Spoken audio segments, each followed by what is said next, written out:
Hello guys, ఎలా ఉన్నారు? So Prashanth Varma అనమాట. సో ప్రశాంత్ వర్మ చూసుకున్నట్లయితే ఏం చేస్తాడు అనేది అయితే ఒక మిస్టరీ అయితే అయిపోయింది అనమాట. సో తను ఏం చేస్తున్నాడో మీకు తెలిస్తే కనుక కింద కమెంట్ రాయండి.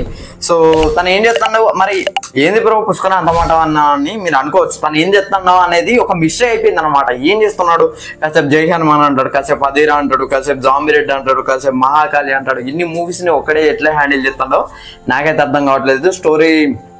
అన్నిటికీ స్టోరీ రాసే తనే అనమాట. సో మల్టీ టాలెంటెడ్ అని చెప్పుకోవచ్చు.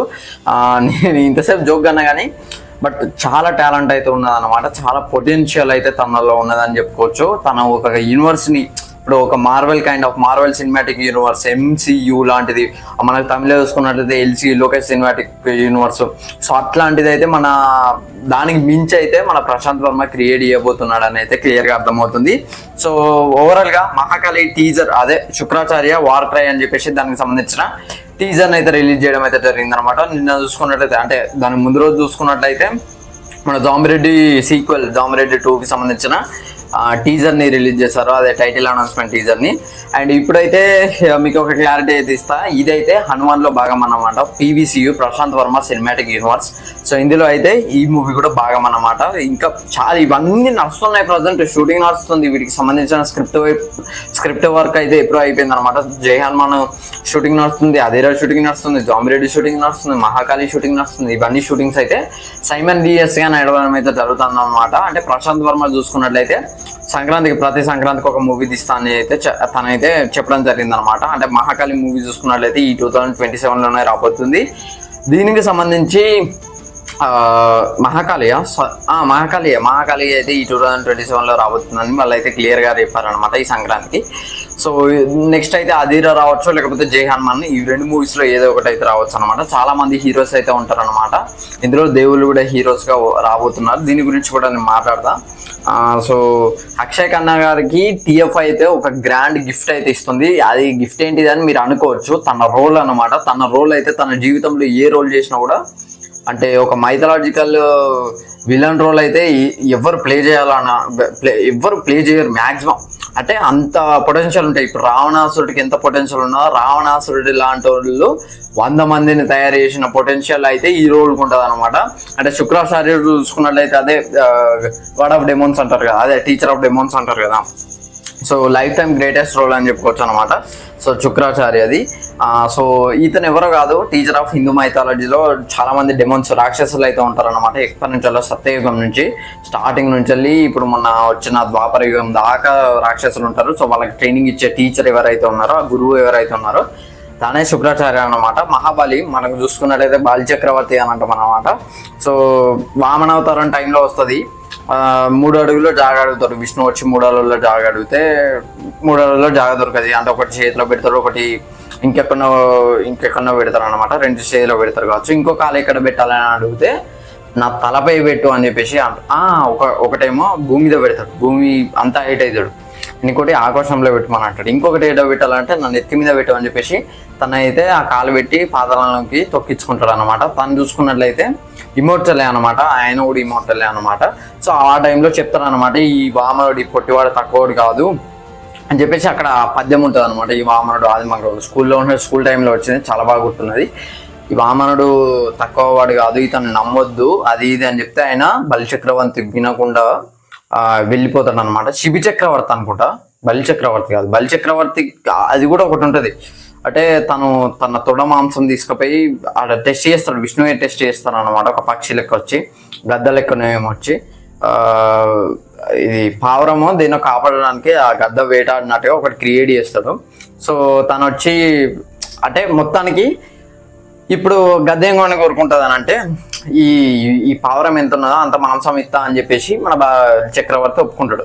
సో ఎంత మాంసం, తన తొడ మాంసం తీసి చేసినా కూడా ఆ తూకం కాదు, వెయిట్ కాదు, ఈక్వల్ కంటే ఎక్కువ కావాలి కదా, అది బ్యాలెన్స్ కాదు. సో అక్కడ కాకుంటే తనే పోయి కూర్చుంటాడు అనమాట. తనకు కూడా ఇమార్టాలిటీ అయితే ఇస్తాడు అనమాట.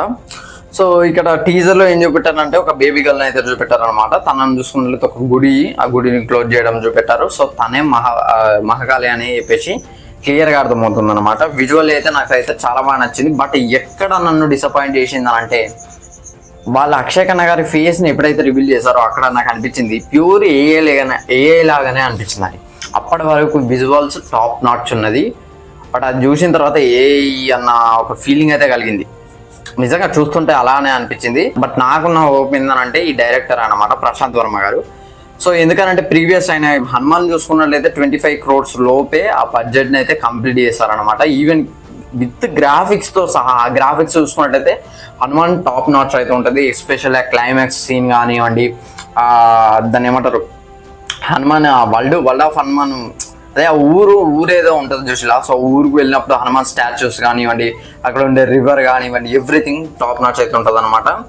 సో విష్ణువు మీద కోపం అన్నమాట. ఇక్కడనైతే తనని ఏం చూపెట్టారంటే శుక్రాచార్యుడు విష్ణు మీద కోపం చిన్నప్పటి నుంచి. ఎందుకంటే తనకి దేవుళ్ళకి అందరికి ఇమార్టాలిటీ ఇచ్చాడు, బట్ నాకు అంటే అసురులకు మాత్రం ఇమార్టాలిటీ ఇవ్వలేదు అని చెప్పేసి చెప్పింది అనమాట.